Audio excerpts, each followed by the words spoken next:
My name is Carina Gardner, and I'm what you would call a practical designer. If you're ready to create a life that you love, become an incredible force for good, and generate income while pursuing your dreams, this is the podcast for you. Welcome to Make and Design. Hi, designers. Today I am here with Farren Celeste. We are going to post this one. I know I told you guys we weren't doing this as much, but we are posting this one on both the podcast and the YouTube channel.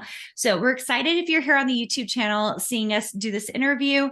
If you're on the podcast, Farren and I are going to dig deep into some of the things that she's done to become a designer who does so many things with SVG files, and in specifically her niche of paper flowers. So we're going to talk a little bit about that.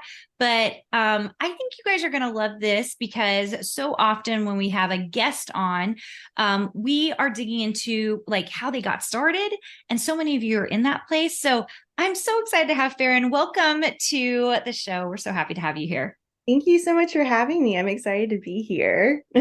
So actually, before we turned things on and started recording, we were just talking about, I met Farren because we invited her to come speak at our design summit in November of 2023. We were just talking a little bit about it. She did an amazing job, did this awesome tutorial on using layers in Illustrator. And I don't know if we want to talk a little bit about that, but like what made you decide to, first of all, teach that? And then I'd love to dig into your backstory. So like, why did you decide to teach that? So I decided to teach that because it's a common problem I see with other people's designs. So I definitely, when I go to make a project, I'm designing most of my own stuff. But every once in a while, if I'm in a rush or something, I'll download an SVG file from a different designer and I'll open it up in the cutting machine software and it'll just be a hot mess. Like I'm having to do so much work in there just to kind of get it ready to cut. And I realized that I think it's just because people don't have knowledge about the layers panel, because with SVG file design specifically, I feel like there's not a ton of information out there as how to create really well designed, organized files. I know that was my experience when I was still learning. So everything I've done has just been trial and error, figuring it out.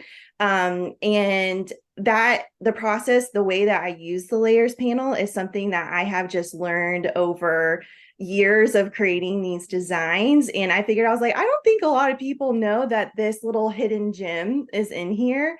And then I know one time also I took like a summit for stationers, and she was doing the girl that was presenting was doing a presentation in Illustrator, and she was completely ignoring the layers panel. And she's like, oh, wait, I don't know why this isn't working. That's fine. We'll just put this over here. And I'm like, no, it's in the layers panel. And I feel like it just hides over there on the side and people ignore it, but it is such a handy tool and it makes all the difference. I do think it's kind of funny though, because when I was presenting on that topic at the summit, the feedback I was getting during the live was a bit like, oh, wow, this is kind of time consuming. And I thought to myself, yeah, it is, but that's what makes a good product at the end. So, Isn't that interesting what people focus on? Yeah, I'm like, so yes, it does take time, but I promise it saves you so much more time in the end, because it's either you can organize it up front, you send it into your cutting machine and it's ready to go, or it's a hot mess when you put it into the cutting machine software and then you've got to piece things together and move things around there. So it's just kind of where you want to, put your time. It's totally true. I love that. So good. So, I mean, you guys can already hear that Farren's done a little bit of trial and error, but she has already a successful designer in her own right. So will you tell us a little bit about how you got started? Sure. So if this is your first time seeing my face or hearing me, I'm Farren of Farren Celeste. My name's like Karen, but with an F and two R's. I promise, just the spelling, not the attitude, but that's just the way I tell people how to remember my name. But I actually am a registered nurse turned paper artist. So my story is a little bit of a long one, but it's kind of crazy how things worked out. So when I was still working as a nurse, I've always been really creative. I've had all this creative energy that just needed a place to go. And it was kind of a time in my life also where I was starting to get kind of burnt out with nursing. I loved being a nurse, but I didn't like everything that came with it. I hated working holidays. I hated working weekends. At the end of my career, I was working in anesthesia recovery. So I also did a lot of on-call hours.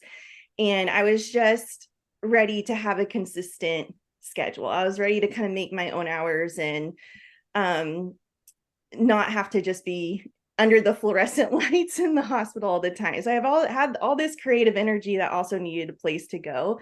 And it was at the time of my life when all of my friends were getting married or having babies. So I started using my cutting machines to create decorations for parties for them. So that's kind of how I got started with using the cutting machines.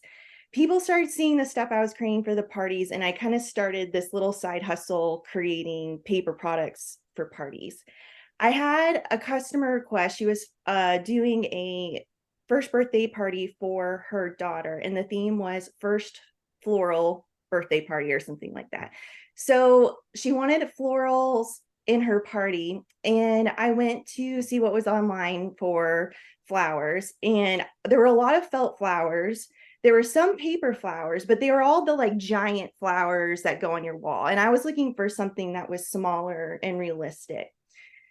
So I I kind of found some stuff in Design Space, but nothing was very realistic looking, and it wasn't um sorry, I feel like I'm kind of rambling a little bit, but I promise there's a point to this story. So nothing was very realistic looking, and I felt like it also didn't come with instructions. So it was really difficult to kind of work with. So I just kind of created my own, and that's when I discovered that I was having this problem where I was finding things that were similar to what I was looking for, but not quite. So I taught myself how to create my own designs to cut with the cutting machine. So that's when I started learning how to use Illustrator to create my own. So that's what I was going to ask. Like, so did you know Illustrator before this? No, I'm completely self-taught. So I kind of saw this problem where I wasn't finding what I was looking for with what was available online. I was like, how do I create my own stuff? Because the cutting machine software was a bit limited at the time. So that's how I started teaching myself Illustrator. So keep in mind though, this is not over a series of months. This is over a series of years. And I feel like people, when they hear these stories, they think, oh, that sounds really overwhelming. It takes time. This did not happen overnight. So I was kind of doing this side hustle, creating my own products with the intent of creating my own business to sell my physical products. So that's where I was at. And then my husband's job moved us to the Netherlands. So I switched then at that point because I had developed this customer base with these physical products. And I was like, what am I going to do? I'm living internationally. There's no way that I can ship this stuff out. People are not going to spend international rates to have their party decor mailed. So I had no intention of selling my digital templates, and then international move forced me to do that. So I started start selling invitations and paper flowers, and the paper flowers is what took off, and that's kind of what I've been working with since. So now I sell all of my paper flowers through online workshops for Cricut and Silhouette over on my website, and they're full online workshops that show you what to do with your cutting machine, what to click, and exactly how to assemble the flowers, so you don't run into all those problems that I ran into when I was first started my paper flower journey. Do you regret that you had to sell the digital files, or are you glad for that change? No, I'm really glad. Now I will say um it's not like all rainbows and sunshine. There's definitely a lot of work that comes to digital files. I think some people think it's like, because it's digital, like it doesn't take as much time, or it's not like, I think people have a hard time wrapping their mind around it sometimes. But I am really thankful that I did that, because what's nice about the digital product is you put a lot of time into it up front, but you create it once and then it can sell over and over and over again. Like you do have to do a lot of work to market it, but if you do it right, that one product can sell over and over and over. Yeah. Versus now that I'm back in the States, I have started dabbling into the physical product again, and I do love it, but I'm only one person. each flower takes, some of them take 20 to 30 minutes to make. So I can only make so many flowers in a day. It's just not as scalable as the digital side is. So Yeah. they both have their advantages and disadvantages, I guess. Yeah. I love that. That's so good. So I think it's interesting that you started in basically the party planning space. That's really where you're at. Do you feel like you're still in that space, or do you feel like you're a little bit broader reach now? No, I feel like I've kind of completely stepped away from that. What I'm most well known for is the paper flowers. I do have some card designs and I like to make the cards also, and I'm looking to kind of ramp that up a little bit more. But I'm definitely more known for the paper flowers just because I do think that they're a little bit broader. Like they can be used for party stuff, and I do that. They can use for decorations in your house. They're really great for gifts. So I think even though the paper flowers are very niche, they serve a broader audience, I guess. That makes sense. Yeah, I love it. As we kind of wrap up here, like, what's the advice you would give a designer who's trying to get started and doesn't know kind of like where to get going?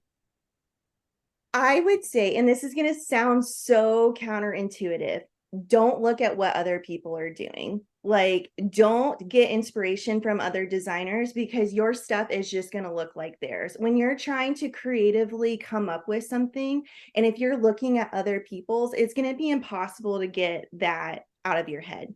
So when I'm making the flowers, I don't look at how another designer created her, I don't know, Juliet Rose or whatever. I'm going to look at a real Juliet Rose, take inspiration from that, and create my version of that.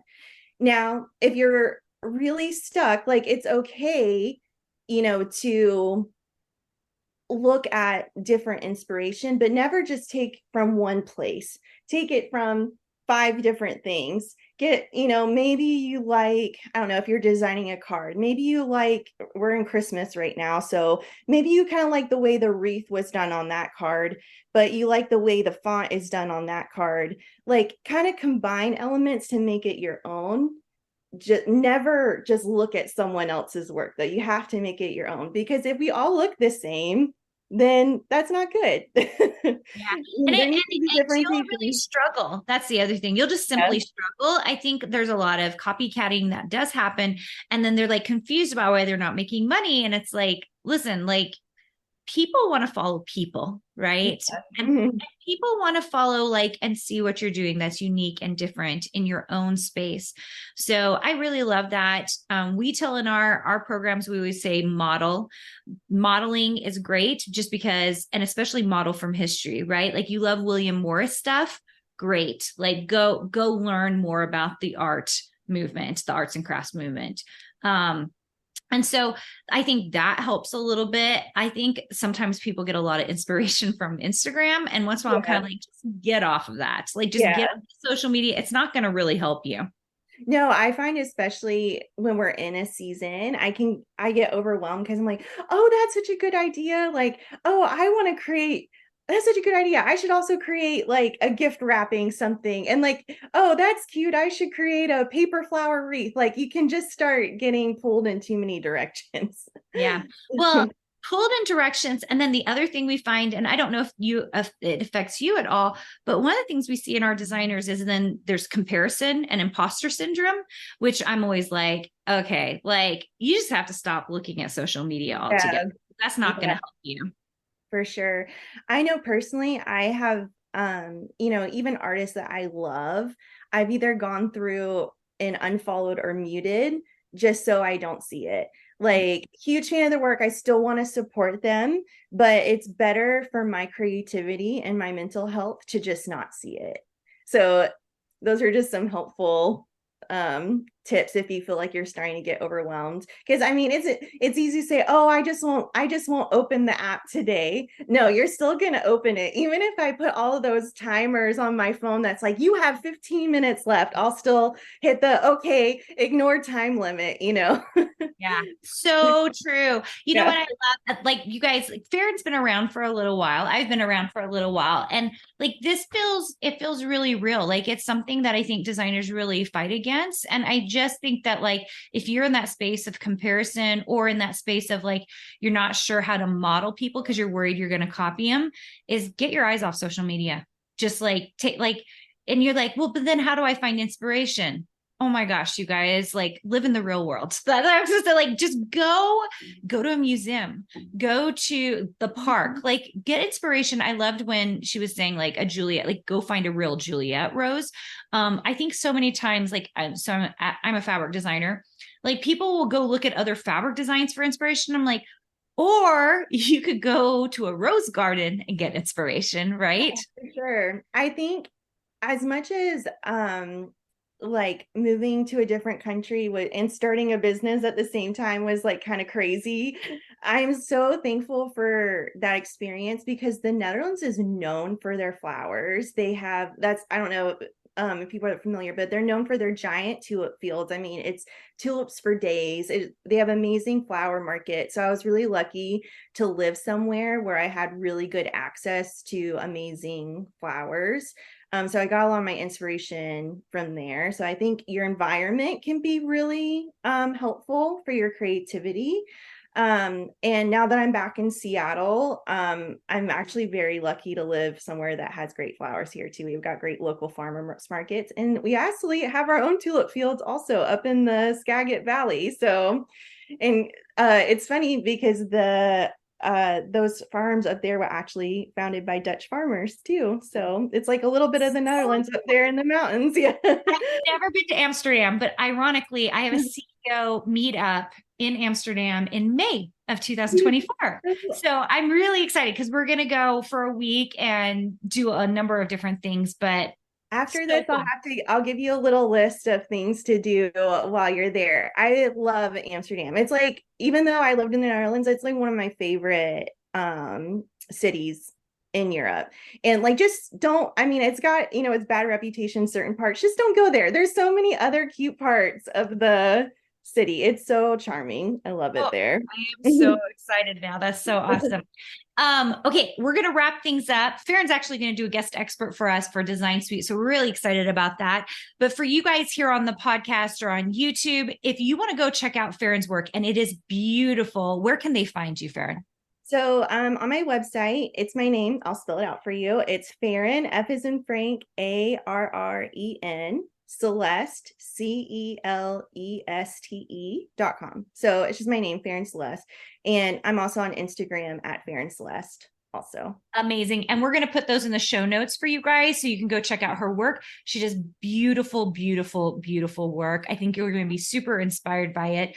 And I just think if any of you are looking to, I know I have a lot of crafters on this, on both of these feeds where you guys are just crafting and making stuff. Sounds like she has some amazing tutorials for making the stuff and buying her files, which I think is really phenomenal. So go check her out. Thank you. Sorry, I didn't mean to interrupt you. I was just going to say all the flowers that I make, you can make the exact same flowers I make, templates, and then all the video tutorials. But if you're brand new to flowers or brand new to cutting machines, on my website, I also have an intro to paper flowers course, and it's free. You can just sign up for that too. No, guys, so good. You should go check that out. So good.